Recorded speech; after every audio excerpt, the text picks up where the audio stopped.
प्यारे दर्शकों, कहा जाता है कि पाकिस्तान के लाहौर शहर को भगवान राम के पुत्र लव ने बसाया था। वहाँ सनातन धर्मियों ने हजारों साल तक वैष्णव धर्म का झंडा फहराया। लाहौर पुराने पंजाब की राजधानी है जो रावी नदी के दाहिने तट पर बसा हुआ है। ये बहुत प्राचीन नगर है। लाहौर कराची के बाद पाकिस्तान में दूसरा सबसे ज्यादा आबादी वाला शहर है। इसे पाकिस्तान का दिल भी कहा जाता है क्योंकि इस शहर का इतिहास, संस्कृति एवं शिक्षा में अत्यंत समृद्ध रहा है। पाकिस्तान के पंजाब प्रांत में आने वाला शहर लाहौर सन 1947 में भारत पाकिस्तान के बीच बंटवारा हुआ और ये शहर पाक की सीमा में चला गया। लेकिन कई भारतीयों का इस शहर से गहरा नाता रहा है। अब अगर हम आपको ये बताएं कि भगवान राम के बेटों लव और कुश का भी पाकिस्तान से एक गहरा नाता है तो आपको पहले तो यकीन नहीं होगा, मगर ये सच है। पाकिस्तान के लाहौर से भगवान राम के दोनों बेटों का करीबी नाता है। ये सच है कि पाकिस्तान के सबसे प्रमुख शहरों में से एक लाहौर भगवान राम के बेटे लव की नगरी रही है। इस शहर का प्राचीन इतिहास भारतीय संस्कृति से जुड़ता है। भारत में पहले भी इस तरह की बात कही जाती रही है, लेकिन क्या वाकई में लव कुश का संबंध पाकिस्तान के लाहौर के साथ है? जानने के लिए बने रहिए इस वीडियो के अंत तक। ऐसे में तब क्या हुआ जब पाकिस्तान के इस किले में मिला प्रभु श्री राम के बेटे लव कुश का शरीर। आज की इस वीडियो में रामायण का वो रहस्य हम आपको बताने वाले हैं जो ना तो किसी टेलीविजन सीरियल में आपको देखने को मिला है और ना ही यूट्यूब के किसी वीडियो में। आज वो रहस्य हम आपके सामने रखेंगे जो उन सभी लोगों के मुंह पर करारा तमाचा है जो ये कहते हैं कि रामायण केवल कल्पना मात्र है। आप सभी के मन में हमेशा एक सवाल आता होगा कि आखिर प्रभु श्री राम ने जल समाधि ली तो उसके बाद उनके बेटे लव कुश का क्या हुआ? आज की इस वीडियो में उसी रहस्य से पर्दा उठेगा और कई कट्टरपंथियों का मुंह बंद होने वाला है। वीडियो शुरू से लेकर अंत तक जरूर देखिएगा, लेकिन सबसे पहले प्रभु श्री राम के सच्चे भक्त अभी के अभी इस वीडियो को लाइक करके कमेंट बॉक्स में जय श्री राम जरूर लिखें। सवाल ये उठता है कि क्या पाकिस्तान में मौजूद लाहौर शहर प्रभु श्री राम के दोनों बेटे लव और कुश ने बसाया था? क्या प्राचीन काल में शहर का नाम लवपुर हुआ करता था? इस घटना की शुरुआत होती है सन 2013 राजस्थान के जयपुर शहर से। दशहरे का पावन पर्व था और उसी उपलक्ष्य में रामलीला का कार्यक्रम रखा गया था। साप्ताहिक इस कार्यक्रम में लोगों को बहुत ही अच्छी शिक्षा मिली, लेकिन जब इस रामलीला का अंत हुआ तो सभी लोग बहुत खुश थे। सभी जय श्री राम के जयकारे लगा रहे थे। लेकिन वहां पर एक मुस्लिम शख्स खड़ा था जो बहुत जोरों शोरों से हंस रहा था।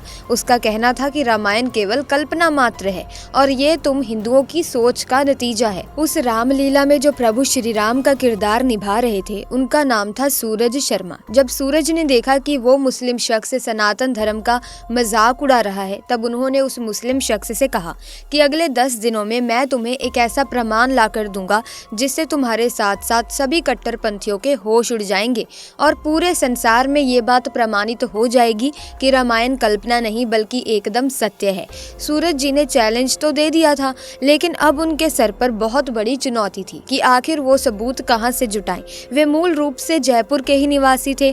तभी उन्हें जयपुर के अंदर ही एक ऐसे परिवार के बारे में पता चला जो प्रभु श्री राम के बेटे लव के 307वें वंशज थे। उनका नाम था महाराजा भवानी सिंह और वो आज भी जयपुर में ही निवास करते हैं। जब सूरज जी ने उनके साथ भेंट करी तो उन्हें सनातन धर्म के बारे में और भी कई बातें जानने को मिली, लेकिन एक ऐसा सच उन्हें जानने को मिला जिसे सूरज जी को झंझोड़ कर रख दिया। भवानी सिंह जी जो प्रभु श्री राम के बेटे लव के 307वें वंशज थे, उनका कहना था कि पाकिस्तान में जो लाहौर शहर है वो लव और कुश ने ही बसाया था और आज भी वहाँ पर एक ऐसा सबूत है जो अगर तुमने कट्टरपंथियों के सामने रख दिया तो उन्हें घुटनों के बल झुकना ही पड़ेगा और ये मानना ही पड़ेगा कि रामायण कल्पना नहीं बल्कि सत्य है। सूरज जी उस मुस्लिम शख्स के सामने श्रीलंका से सबूत लाकर रख सकते थे क्योंकि श्रीलंका में रामायण से जुड़े हुए कई ऐसे स्थान हैं जहां पर कई घटनाक्रम हुए हैं, लेकिन वो उस मुस्लिम शख्स को ही दिखाना चाहते थे कि सनातन धर्म केवल भारत में नहीं बल्कि पाकिस्तान में भी मौजूद है। लेकिन अब सूरज जी के सामने सबसे बड़ी चुनौती ये थी कि आखिर लाहौर कैसे जाया जाए, क्योंकि मूल रूप से वो एक हिंदू थे और पाकिस्तान में हिंदुओं के ऊपर बहुत ही अत्याचार होते हैं। प्रभु श्री राम का नाम लेकर जैसे तैसे उन्होंने वीजा का अरेंजमेंट किया और 5 दिन के लिए वो पाकिस्तान के लिए रवाना हो गए। जब सूरज जी लाहौर शहर पहुंचे तो वहाँ पर एक बहुत ही पुराना किला था। उस पुराने किले के अंदर लव का मंदिर बना हुआ था जो प्रभु श्री राम का पुत्र था। जिस समय पंजाब में सिखों का साम्राज्य था, कहते हैं कि इस मंदिर का निर्माण उसी समय हुआ था। लेकिन हाल फिलहाल में सूरज जी ने देखा कि ये मंदिर खाली पड़ा है। वहाँ पर सभी मुस्लिम होने के कारण कोई भी उस मंदिर को देखने करने वाला नहीं था। लेकिन इस किले के एक निश्चित स्थान पर उन्होंने वो देखा जिसे देखकर उनके रोंगटे खड़े हो गए, क्योंकि वहाँ पर आज भी लव की समाधि बनी हुई थी। वहीं पर उन्हें शत्रुंजय का एक अभिलेख भी मिला जिस पर साफ साफ लिखा हुआ था कि लवपुर या लाहौर आज से पहले लवपुरी के नाम से ही जाना जाता था। वास्तव में अपने इतिहास को इतना करीब से देख करके सूरज जी को बहुत ही सौभाग्यशाली महसूस हो रहा था। उन्होंने उस पूरे किले की वीडियोग्राफी करी जहाँ पर ऐसे कई सबूत थे जो रामायण के साथ जुड़े हुए थे, जो ये शक को यकीन में बदल रहे थे कि सचमुच में पाकिस्तान के लाहौर शहर को प्रभु श्री राम के पुत्र लव ने ही बसाया था। सूरज जी ने उस पूरे स्थान की वीडियोग्राफी करी और सबूत लेकर अपने साथ पुनः भारत आ गए। और जब सबूत उस मुस्लिम कट्टरपंथी शख्स को दिखाए तो उसकी आंखों में भी आंसू आ गए, क्योंकि उसका ऐसा मानना था कि पाकिस्तान एक इस्लामिक देश है, वहाँ पर केवल इस्लाम धर्म ही चलता है। लेकिन जब उसने देखा कि वहाँ पर सनातन धर्म का डंका कई हजार सालों से बज रहा है तो वो भी घुटने के बल गिर गया और सूरज जी से हाथ जोड़कर माफ़ी मांगने लगा। साथ ही दोस्तों, आपके मन में एक और सवाल जरूर जन्म ले रहा होगा कि लव के बारे में तो हमें सारी जानकारी प्राप्त हो गई है, लेकिन कुश जिसे दक्षिण कौशल का साम्राज्य दिया गया था, कुश ने आखिर अपने साम्राज्य का विस्तार कैसे किया? ये सुनने में आता है कि लव ने लाहौर शहर की स्थापना करी, लेकिन कुश ने जिस कुशावती नगर की स्थापना की थी वो छत्तीसगढ़ राज्य के बिलासपुर जिले में मौजूद है। कुश ने अपना राज्य पूर्व की तरफ से चारों ओर फैलाया और आज थाईलैंड के जो राजा हैं वो भी इस राजवंश के वंशज हैं। शायद इन्हीं कुछ कारणों से थाईलैंड के राजा को आज भी राम उपाधि देने की प्रथा यथावत है। लेकिन आपको बता दें कि दुर्जय नामक एक असुर के साथ युद्ध करते करते कुश की मृत्यु हो गई और कुश का वंश आज जयपुर के भवानी सिंह के रूप में 307वें वंशज के तौर पर आज भी जिंदा है। बात अगर माता सीता की करें तो भगवान श्री राम द्वारा त्यागे जाने के बाद देवी सीता ने अपना जीवन ऋषि वाल्मीकि के आश्रम में ही बिताया, जो कि हाल फिलहाल में वर्तमान में कानपुर शहर से 17 किलोमीटर की दूरी पर बैठूर गांव में मौजूद है। लव कुश की जन्म स्थली भी यही कही जाती है। माना जाता है कि इसी स्थान पर रामायण ग्रंथ की रचना भी हुई थी। इसी आश्रम के आसपास एक हिंडन नाम की नदी बहती है जिसका पानी गंगा की तरह पवित्र है। इस आश्रम में माता सीता का एक मंदिर भी मौजूद है और यहीं पर माता सीता की रसोई भी बनी हुई है। ऐसी मान्यता है कि यहाँ पर जो बर्तन मौजूद हैं उन्हीं का इस्तेमाल माता सीता खाना बनाने के लिए किया करती थी।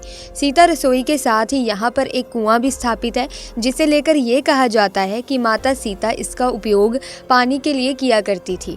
दोस्तों, साथ ही यहाँ पर एक पेड़ भी मौजूद है जिसके नीचे बैठकर लव और कुश ऋषि वाल्मीकि से शिक्षा प्राप्त किया करते थे। भगवान राम ने जब अश्वमेघ में यज्ञ कराया था तो कोई भी राजा श्री राम के घोड़े को पकड़ने की हिम्मत नहीं कर पाया था। रामायण में हमें उल्लेख मिलता है कि जब वो घोड़ा बिठूर गांव पहुंचा तो लव कुश ने उस घोड़े को बांध लिया। जब प्रभु श्री राम की ओर से उस घोड़े को छुड़ाने के लिए हनुमान जी आए तो लव कुश ने उन्हें भी परास्त करके बंधक बना लिया और ये स्थल आज भी बिठूर गांव में बना हुआ है, जहां पर हनुमान जी और लक्ष्मण जी को लव और कुश के माध्यम से कैद किया गया था। कहते हैं कि इसी स्थान पर माता सीता पाताल में समाहित हो गई थी। यानी कि दोस्तों, भारत के कोने कोने से हमें रामायण के और सनातन संस्कृति के सबूत देखने को मिलते हैं, लेकिन फिर भी कुछ लोग ये बात नहीं मानते कि रामायण सत्य है। आज की जानकारी उन सभी लोगों के मुंह पर करारा तमाचा है जो रामायण को कल्पना कहते हैं। आप भी ये वीडियो उन लोगों के साथ शेयर जरूर करना जिन्हें रामायण के बारे में ध्यान नहीं है, जो अपने ही धर्म को नहीं समझ सकते। ऐसे में दोस्तों, अब हम आपको ऐसी जगहों के बारे में बता रहे हैं जो कि रामायण में बताए गए हैं कि इन जगहों पर रामायण से संबंधित क्या क्या घटनाएं घटी। तो आइए जान लेते हैं। लेपाक्षी मंदिर, आंध्र प्रदेश। सीता हरण के दौरान रावण से युद्ध करते हुए जटायु की मृत्यु हो गई थी, जिसके बाद वो आकाश से इसी जगह पर गिरे थे जहां पर अब ये मंदिर है। दिवुरमपोला, श्रीलंका। ये वो जगह है जहां पर रावण वध के बाद माँ सीता से अग्नि परीक्षा दी थी। आज वहां पर एक पेड़ है जिसके नीचे माँ ने अग्नि परीक्षा दी थी। द्रोणागिरी पर्वत, उत्तराखंड। ये वो पर्वत है जहां पर संजीवनी बूटी है। लक्ष्मण जी जब मूर्छित हुए थे तब हनुमान जी के इस बूटी के बारे में ना पता होने पर पूरा पूरा पर्वत उठा लाए थे, जिसे बाद में रख आए थे, जहाँ से हनुमान जी ने तोड़ा था। आज भी वो निशान मौजूद है। पंचवटी बिहार, ये नासिक में स्थित है। ये वो जगह है जहाँ पर वनवास के समय राम, सीता और लक्ष्मण रुके थे। यहीं पर लक्ष्मण जी ने शूर्पणखा की नाक काटी थी। अब ऐसे में देखा जाए कि रामायण जिसके हजारों साल बीत गए हैं, जिसके पात्रों को लेकर हमारे मन में आज भी उत्सुकता भरी रहती है कि इसमें कितनी सच्चाई है और कितनी काल्पनिक। हमारे मन में हमेशा यही बात आती है कि रामायण सिर्फ किताबों में लिखी एक कहानी है, जिसके बारे में किसी को नहीं पता कि वो आखिर में सच भी है या नहीं। लेकिन हमने आपको इस वीडियो में कुछ ऐसे प्रमाण दिखा दिए हैं जिससे ये बात साबित होती है कि रामायण काल्पनिक नहीं है, बल्कि सच में घटित एक घटना है। सो प्रिय दर्शकों, जो भी ये कहते हैं कि रामायण एक काल्पनिक है, तो उन्हें इन वीडियोस का लिंक जरूर भेज देना, ताकि उनके दिमाग से भी ये सवाल खत्म हो सके कि रामायण काल्पनिक नहीं है। क्योंकि अगर रामायण काल्पनिक होती तो रामायण से जुड़े सबूत मिल पाना नामुमकिन होता। ऐसे सबूत हमें हमारी पृथ्वी पर देखने को मिलते ही नहीं अगर ये रामायण काल्पनिक होती। लेकिन रामायण काल्पनिक नहीं है, ये हमारी पृथ्वी में सच में घटित हुई है। इसीलिए हमें समय समय पर रामायण से संबंधित ऐसे सबूत मिलते रहते हैं, ये जो साबित कर देते हैं कि रामायण सच में घटित एक घटना थी। तो प्यारे दर्शकों, रामायण से संबंधित आपके क्या विचार हैं, आप क्या सोचते हैं रामायण ग्रंथ के बारे में, कमेंट्स में ज़रूर बताना। साथ ही वीडियो को लाइक करें, शेयर करें, चैनल को सब्सक्राइब करके बेल आइकन को प्रेस कीजिए ताकि नए वीडियोस की अपडेट आपको मिलती रहे। आपका बहुत बहुत धन्यवाद।